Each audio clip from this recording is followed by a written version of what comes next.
According to over 40 NFL experts from ESPN, Aaron Donald is the #1 ranked player heading into this season. Donald has also been ranked at the top of both Pro Football Focus's top 50 list and NFL Network's top 100 list already. The Rams defensive lineman has won 2 straight Defensive Player of the Year awards, and Donald racked up 20.5 sacks last season and helped lead the Rams to a Super Bowl appearance. But Skip, yes, this is a question for you. Thank Do you agree that Aaron Donald is the best player in the NFL? I do not. Furthermore, this has become the second most baffling phenomenon in all of sports because number one is Dak Prescott has not made 3 straight top 100 type lists. And now 3 straight times, is it up to 3 on Aaron Donald? Yeah. Aaron Donald has made #1 in all 3. And I just don't get it because I just don't see it. I'm going to say it again. I watched a whole lot of LT, as in Lawrence Taylor, and he wreaked havoc every game I ever turned on my TV or sat in the press box for. You just saw it. Oh, they can't block him. I watched Charles Haley a whole bunch in his career in San Francisco versus Dallas and then Dallas versus San Francisco.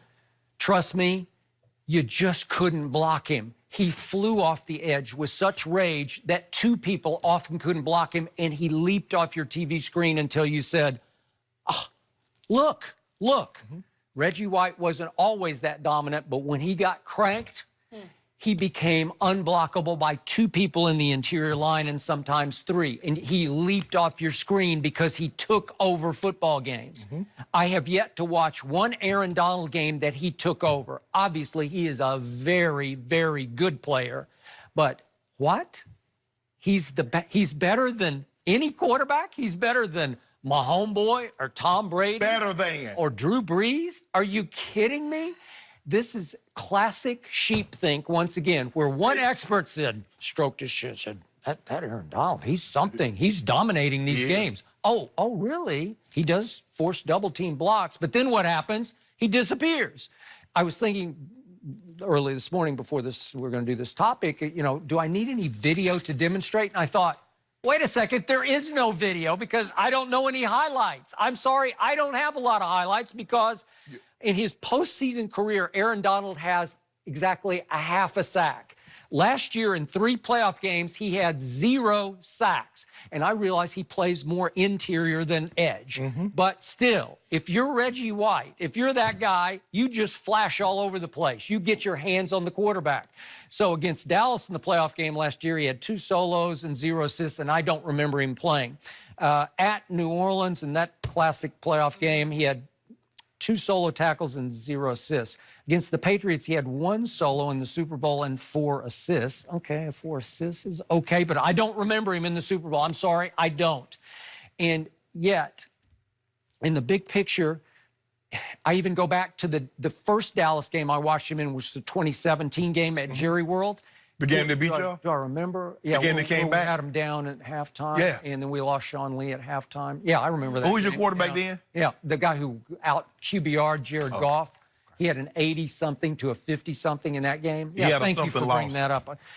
In that game, Aaron Donald had 0 sacks. He had 2 solo tackles. He had 0 assists. I just don't remember him playing. So I've watched all these games, and I know that the ex-players say, oh, but you don't understand. Yeah, I do understand. No, if we're talking about transcendent, if we're talking about domination, we're talking about LT and Charles Haley and Reggie White, and we're not talking about Aaron Donald. And again, it's just silly wrong to say he's the best player in football. Skip, the mistake that I think a lot of people make, and you included, is that you say, well, he's not LT.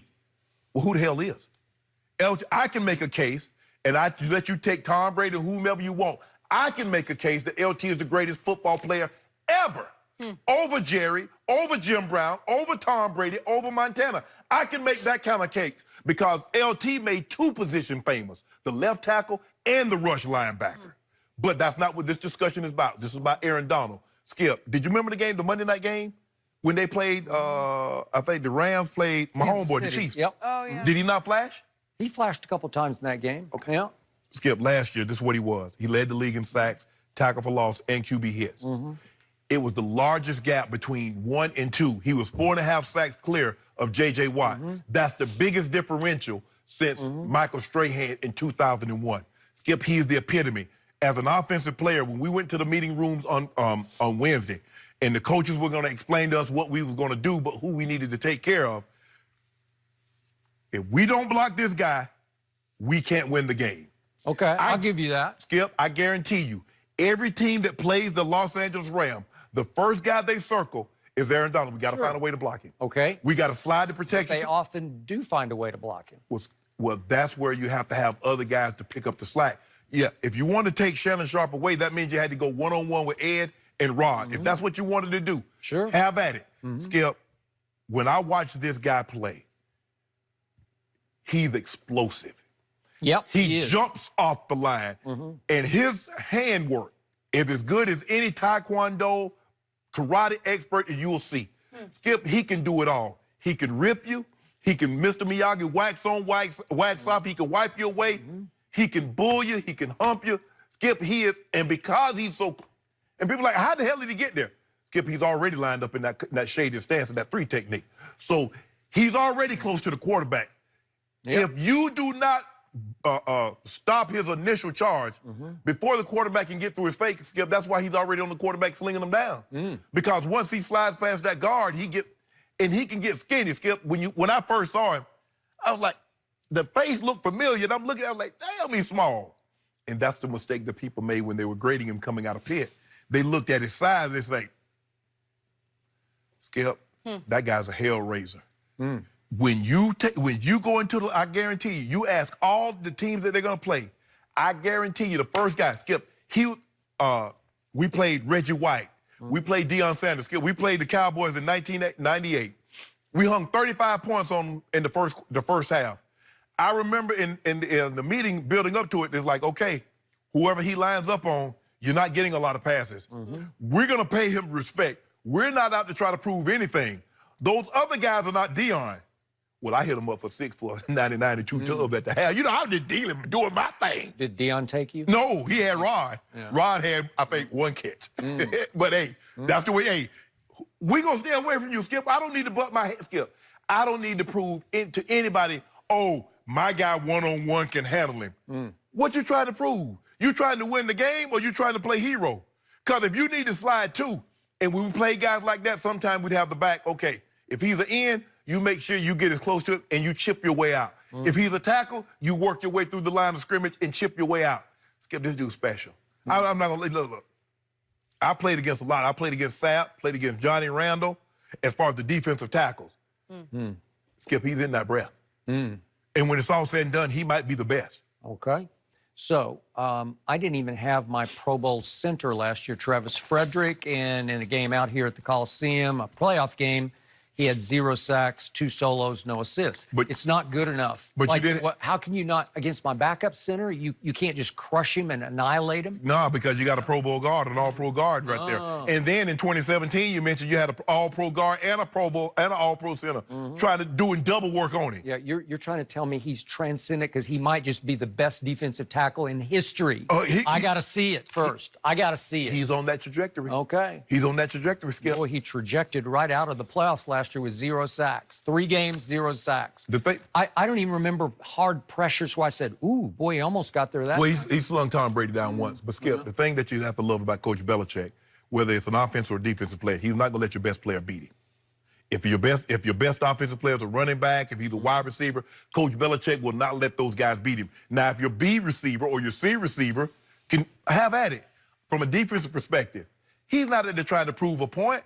Coach Belichick would not challenge Deion. Why? Why butt your head when those other guys are not, when I can get 150 yards against the second DB or the slot DB? Why am I going to butt my head? That's why they didn't challenge. Why would you challenge Darrell Reeves, Skip, when you can work the slot and beat up on somebody else?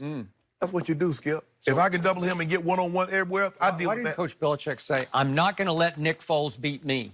Why didn't he say Wait, but Skip, Nick Foles hung 40 on him? Skip, the guy has the quarter. It's kind of hard because the quarterback gets the ball every time. I'll blitz him. I'll make him look silly. Well, you couldn't blitz, Skip, because you couldn't generate pressure like you could last year. You didn't have your best cover corner in the game because he was on the bench for mysterious, inexplicable reasons. But hold on. Mystery. But we're going to talk about the GOAT. He dropped the pass, Skip. Dropped the pass. threw for 505, playoff record. Yeah. Playoff record. And a fumble. Wow. Yeah. Remember, they fumbled. 33 points Tom Brady scored in that game, which is the most a Super Bowl loser has ever You see what you do, Skip? You take an anomaly game. With Coach Belichick, I bet you I can count on one hand in the playoffs the time that Coach Belichick's defenses and almost 40 with the Patriots that he's given up 30 plus. You hate it that the anomaly comes in the Super Bowl that you're favored to win. But Skip, it happens. It happens. Aaron Rodgers' team gave up 51 in the divisional, in the wild card game. You can't help that. I mean, the Giants hung 38 on them at home. It happens. But that guy right there, Skip, he the real deal. Just for the record, Tom Brady, 4th. That's what you said. Oh, look, where was Dak on that? Like, I don't think we had. Maybe 101. I'm not sure. But maybe they should. Hypothetically, going into next year, if you just had a draft and you said to GMs, you could take any player on this list just for this coming year, who would they take? I think they'd take Tom Brady. I'm not taking, I'll tell you what, I'm taking Aaron Donald over you know who. Who? You know. We're going to talk about it. Oh, is that the guy? You want to go there again? Dinkin and Dakin. Let's stay talking about that top 100 list. Should Dak be on it? Antonio Cromartie joins us. Let's hear what he thinks. We know what Shannon thinks next. And I won't back down.